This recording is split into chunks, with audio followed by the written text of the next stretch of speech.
આવનારા દિવસોમાં ધરમપુરથી અમે પાર Tapi Narmada river link project 2.0 એટલે કે બીજી વારની લડત ધરમપુરથી શરૂઆત કરીશું.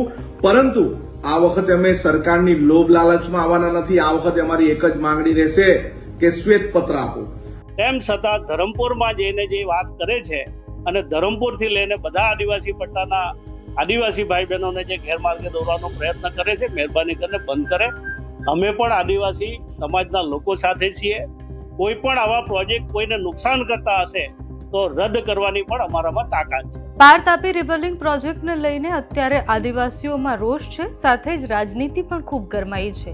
થોડા દિવસ પહેલા જ અનંત પટેલે આ વિષય પર પોતાની પ્રતિક્રિયા આપી હતી અને એમની પ્રતિક્રિયામાં એમને ચીમકી આપી હતી કે જો ફરીથી આ પ્રોજેક્ટની વાત કરવામાં આવશે તો પછી આદિવાસીઓ રસ્તા પર આવશે.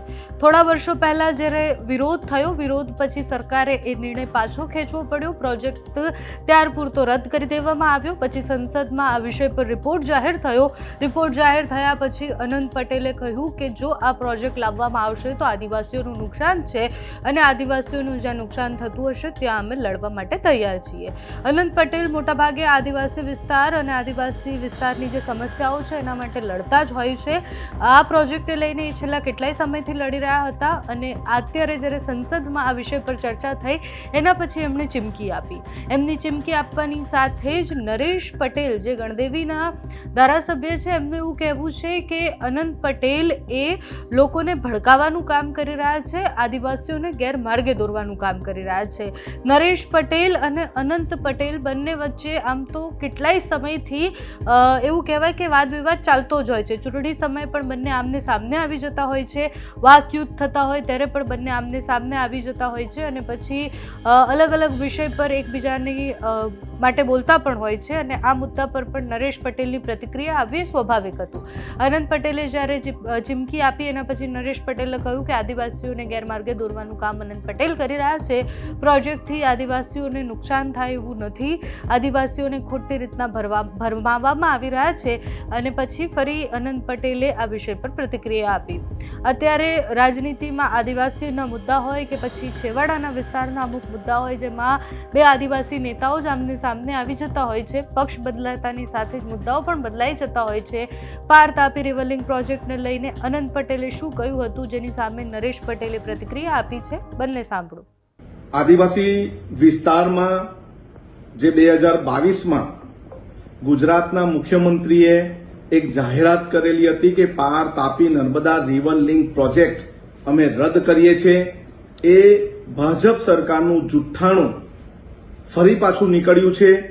કેમ કે અત્યારે હાલ સંસદ સત્રમાં, અત્યારે જ મોન્સૂન સત્રમાં અહીંના જ કેન્દ્રીય મંત્રી દ્વારા ફરી પાછું નર્મદા પાર તાપી રિવર લિંક પ્રોજેક્ટનું ડીપીઆર મૂકવામાં આવ્યું અને આ ડિટેલ પ્રોજેક્ટ રિપોર્ટમાં પહેલા જે 7 ડેમો હતા એમાં 2 બીજા ડેમો ઉમેરાયા. આ લડાઈ અમે 2022 ફેબ્રુઆરીથી શરૂઆત કરી હતી. ફેબ્રુઆરી, માર્ચ, એપ્રિલ અને મે મહિના સુધી અમે લગભગ 100 કે 120 દિવસ સુધી અમે આ લડત ચલાવી અને આ લડત ચલાવતા ફળ સ્વરૂપે મુખ્યમંત્રી જાતે સુરત ખાતે આવ્યા અને એમણે કીધું કે પાર Tapi Narmada river link project અમે રદ કરીએ છીએ.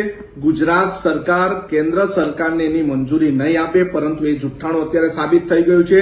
અમે પણ પાર તાપી સંઘર્ષ સમિતિના પ્રમુખ બારકુભાઈ રાઉતની સાથે મીટિંગો કરી અને લડત કરવાના અમે શરૂઆત કરી દીધી છે. અમે દરેક જિલ્લાના તાલુકામાં ગામડે ગામડે ગુપ્ત મીટિંગો કરી રહ્યા છે. આવનારા દિવસોમાં ધરમપુરથી અમે પાર Tapi Narmada river link project 2.0 એટલે કે બીજી વારની લડત ધરમપુરથી શરૂઆત કરીશું. પરંતુ આ વખતે અમે સરકારની લોભ લાલચમાં આવવાના નથી. આ વખતે અમારી એક જ માંગણી રહેશે કે શ્વેતપત્ર આપો. આ વિસ્તારમાં જો ડુબાણમાં આવશે અને આટલા બધા ડેમો બનશે, લગભગ 6 જિલ્લાને અસર થશે, 1 લાખ કરતા વધારે લોકોને અસર થશે, 50,000 કરતા વધારે આદિવાસી પરિવારોને અસર થશે, જંગલને અસર થશે, પશુ પ્રાણીઓને અસર થશે, જીવ જંતુઓને અસર થશે. આદિવાસી સમાજના દેવદેવીના દેવસ્થાનકો ડુબાણમાં જશે. આ વખતેનો વિરોધ અમારો જોરદાર વિરોધ હશે અને આ વખતે અમે પૂરેપૂરું આદિવાસી સમાજના અસ્તિત્વને બચાવવા માટે લડી લેવાના મૂડમાં છે. કરીને કોઈ પણ પ્રકારનો ડીપીઆર મૂકવામાં આવ્યો નથી. આ પાર તાપી રિવર લિંક પ્રોજેક્ટ માટે કોઈ ચર્ચા થઈ નથી. તેમ છતાં ધરમપુરમાં જઈને જે વાત કરે છે અને ધરમપુરથી લઈને બધા આદિવાસી પટ્ટાના આદિવાસી ભાઈ બહેનોને જે ગેરમાર્ગે દોરવાનો પ્રયત્ન કરે છે, મહેરબાની કરીને બંધ કરે. અમે પણ આદિવાસી સમાજના લોકો સાથે છીએ. કોઈ પણ આવા પ્રોજેક્ટ કોઈને નુકસાન કરતા હશે તો રદ કરવાની પણ અમારામાં તાકાત છે.